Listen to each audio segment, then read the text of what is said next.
Have you ever wanted to make an effective change at Wizards of the Coast to have a real hand in shaping the future of this game? Well, there's a job posting I think we need to discuss, and it leads on to a bigger subject that Wizards of the Coast should have covered years ago.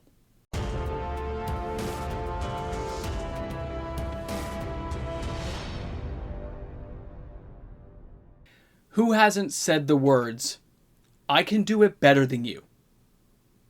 How much is that worth to a company? Doing the job the right way. When they say they're going to give you the tools you need to succeed, are they really going to give you the tools?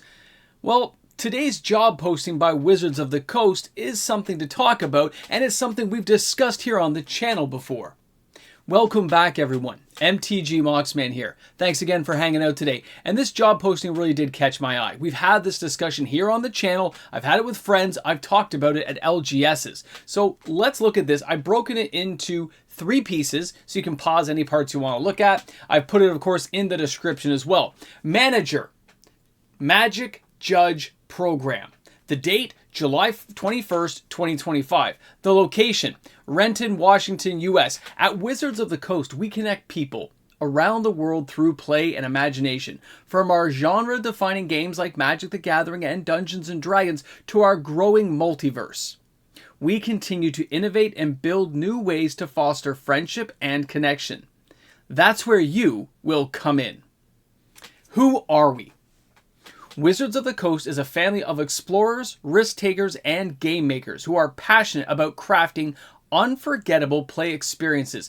As a subsidiary of Hasbro, we bring to life iconic games such as Magic the Gathering, Dungeons & Dragons, engaging millions of fans around the world. Join us as we continue to innovate and build a thriving global community of players. What we're looking for: a passionate and experienced manager, Magic Judge Program, to lead the strategic development and execution of Magic the Gathering Judge Program. In this role, you will ensure judges are empowered, supported, and equipped to maintain integrity, consistency, and high-quality experiences across all levels of play. As a member of the play team, you will collaborate closely with teams including events, communications, marketing, and other cross-functional teams to cultivate a professional and diverse judge community that supports in-store, regional, and premier level events. Now let's skip over here to the second part. What you'll do: build, own, and evolve the vision, structure, and execution of Magic the Gathering Judge Program globally. Develop certification pathways, advancement criteria, and continuing education tools for judges at all entrance experience levels. Work with internal team members and third-party organizations to ensure operational excellence in judge deployment and performance at events. Establish and maintain a code of conduct, disciplinary procedures and support systems to ensure that respectful and safe judging environment. Build scalable systems for judge recruitment, training, recognition, and retention. Advocate for program requirements in cross-functional meetings and long-term planning. Act as a liaison between Wizards and the global judge community, providing regular communication and support. Monitor program metrics and feedback to continually refine and improve outcomes. What you will bring: 5 years of experience in event operations, program management, or community leadership, preferably in gaming, sports, or tabletop entertainment. A deep knowledge of Magic the Gathering play events, rule enforcements, and tournament structures. A strong understanding of Magic's organized play ecosystem and the role judges play in maintaining event integrity, as well as a play experience and satisfaction. Proven ability to build systems and programs that scale globally. Outstanding communication, conflict resolution, and collaborator management skills. What we value: a collaborative approach and a dedication to cross-functional teamwork. Passion for Magic the Gathering and the community it serves. Initiative creative to drive to build programs that inspire, trust, and excellence. And now the third part says, we are an equal opportunity employer, affirmative action employer. Wizards of the Coast committed to equality of opportunity in all aspects of employment. We are committed to making all employment decisions without regard to race, color, religion, sex, sexual orientation, gender identity, or expression, national origin, age, marital status, or other legally protected status. We will ensure that individuals with disabilities are provided reasonable accommodation to participate in job application or interview process, to perform essential job functions, and to receive other benefits and privileges of employment. If you have a disability or require assistance in this application process and need to request accommodation, please contact your recruiter or coordinator. The base salary for this position is $102,000 to $162,000. The hiring range will vary based on factors such as experience, skills, and market conditions. Additionally, employees may be eligible for annual long-term incentives as part of their overall compensation package. And then there's a list here of what they're offering you as an employer. It's kind of cool, right? Kind of cool. Cool stuff. That's the three parts. Now, a lot of this is the regular stuff I see daily at my job. See it all the time. As a management person myself, I look at this and I can see it in my daily job. I'm like, oh, just more of the same old, same old. And I'm not trying to play down on things. But there are a few key parts of this job that really caught my attention. And I want to focus on those for a minute because they are something that I think Wizards of the Coast should have taken a closer look at before they put this posting up. These types of things are going to come back to haunt them. And it's why this position will be more difficult to fill than they realize. Take a look at this with me. Now, if we take a look at bullet point 5, it says we need to build a scalable system for judge recruitment, training, recognition, and retention. Now, I'm going to repeat that one more time. Build a scalable system for judge recruitment, training, recognition, and retention. Now, they also have bullet point 1, which says build, own, and evolve the vision, structure, and execution of Magic the Gathering Judge Program globally. Now, there's a lot going on there, okay? There's a lot in those words that is almost counterproductive to how Wizards of the Coast has done things in the past.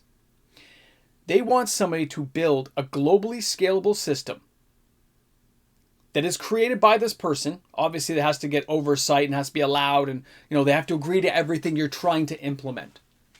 But when you get to that bullet point 5, to build a scalable system for training, well, that's pretty simple. That's not that hard, right? Like, they had judge training programs before. Now we're going to have recruitment. We have to get people to come and be judges again, because a lot of judges walked away. And then we also have to get to recognition. How are they going to be recognized? And by that we mean, well, the last one with retention, how are they being compensated for their time to be a judge at events? Premier events, WPN events, wherever they are, whatever event they're doing, how do you get them to show up, do the job well, have further educational training for them over time as rules change? Now, most times when I consider that as a job, I would say I'm getting paid for that job, but that has not been what has happened in the past. They had like a system of like getting judge promo cards. Stores would hire you and give you like a booster box of Magic in the past, but you weren't actually getting paid hard-earned cash. And that's where a lot of this falls apart, because I have friends who used to have to travel around and they never got paid. They used their own money, their own time, got yelled at, got like cursed at in parking lots because of a bad call they think they made. Other times, totally great things happened. And everyone congratulated this amazing event and how things were run. But ultimately, it's still your time. And if somebody wants to be able to train you, retain you, recognize you, they better be willing to pay you. And that is the biggest shortstop I see here, unless Wizards of the Coast is willing to step up and make this an actual job, a career path, to be a judge for Magic the Gathering. Now, I'm not saying there has to be thousands of judges. Of course not. They don't want to add tons of employees. But there could be key persons who are hired, and those key persons in different geographical locations train at a more local level. And maybe the local level people are paid some kind of I guess, income, whatever it may be, that's at a much lower level, okay? As a hobby type thing. I'm not sure what it would be, but I'm looking at this and I don't see Wizards of the Coast taking those steps to come off as a more polished company when it comes to events. We all know they've had a lot of rigmarole at some of their events in the last couple of years, a lot of problems, and I think they'd like it to be smooth. And they need somebody to be the go-to person, which is why a job like this comes up and becomes created. And I don't think that's a bad idea. I think that's awesome. I just don't think the company's ready or willing to step up and do what it takes to give a polished event feel for players coming in, to train and retain new judges that aren't going to walk out every 4 or 5 years when they just get too frustrated with how the system works, or they've spent too much money and been told to, by their significant others to leave. You need to find something else because this is just taking all of our money, all of our free time, and you're not even getting paid for it. I'm just saying, Wizards of the Coast, if you're watching this, I hope that the person who gets the job isn't just somebody who's going to be thrown under the rug and trampled on when something goes wrong. I hope they take this seriously because I think there is potential for this to be something great if the person coming in is actually given room to evolve and grow like they say in the job posting. But I actually doubt that that's the case. I hope for a better outcome, but I'm too cynical to think it's just going to happen overnight. I don't think Wizards of the Coast has suddenly turned around and said, yeah, we should start paying the judges. We want to retain them. We got to recognize these people for all the hard work they do year after year. What do you guys think? You drop some comments in the comment section. But also, before we leave, do you think a person getting that job, do you think it's worth $102,000 to $164,000? Because I looked up comparable job postings and listings, and they got as high as like $300,000 for this type of job. And in that job, they also had like stock options and stuff. I'm just saying, it doesn't seem like they're paying enough to me to get me to join that type of circus that it would be for the first little while at least. Guys, thanks again for hanging out. Thanks for being here. Drop those comments in the comment section. Let me know how you feel about this job posting. Would you apply? I'm curious. Thanks again. We'll see you all tomorrow with another video. Hey guys, a big shout out and thank you to the fantastic patrons of this channel. Because of you guys, daily uploaded content happens every single day. Whether you're a patron or a YouTube membership member, maybe a regular viewer giving the videos a thumbs up, it's making it all happen because of you guys. Thanks again for tuning in. Thanks for stopping by the channel. I hope you have a great one, and we will see you all tomorrow, of course, with another video. There will be. I'm serious. There's another video like every single day. Can you imagine the logistics to make that job successful going forward? To bring all that to the table, get it off the ground, hope you keep your job, and make it all fly. This ramble jamble is just crazy in my brain right now. I hope you brought your backstage pass. Bring a drink. We're going to be here for a while. My mind will always go back to you should pay the judges. Okay? It's their time. You want to retain them? You want to recognize them? Pay them. Now, I'm not saying who has to be a judge, though. It could be the store owner. I mean, it's their store, right? And they're hosting the event. But you got to have some representative from Wizards of the Coast who knows all the rules there. That's their job at that level. I don't care if it's the store owner, but he should be paid for his time. He's already given you a location to do the event. He's already got his staff employed there, probably helping out. He's already got his electricity and Wi-Fi and everything else on, because a lot of the stuff is done online, right? They have like the guide thing. So I look at all that, the companion, that's what was the companion. So I look at that and say to myself, I don't care who does it, but somebody's got to get paid. Somebody needs to make some money from this, and it shouldn't be coming from the LGS's pocket. No. It comes from Wizards of the Coast. Do you remember about a year ago, we talked about if they really got into doing polished events? I talked about this. They got to have like $1 million grand prize. It's got to be something big. You got to draw people in. You're going to have to evolve the player base to make them actually want to choose this as a career path almost, to become that good. They need to make the game very incentivized. They need to make sure that these events kind of go up a tier system to get to that top echelon, to give you something to strive for. But in all that, you'd have to have judges able to judge it. and not have them pitching out every 5 years because they get drained and they weren't paid anything and they got tired and their car broke down and they never got money for repairs. They never got compensation they could actually make liquid in which they could actually do the events, get paid for their time, and keep wanting to do them. It's hard to justify, man. It just seems like there's so much going on with that job posting that just made me just keep going over it and over it. I love the idea of it. I love the idea of it. I don't think it pays enough either, by the way. For all of that, sorry, that's years in the making, and chances are after the system is flying, they can pay somebody a lot less to do the job after you've already got it all elevated up there. Just saying. It's in my brain. I can't help it. It just does this all the time. Guys, have a great one!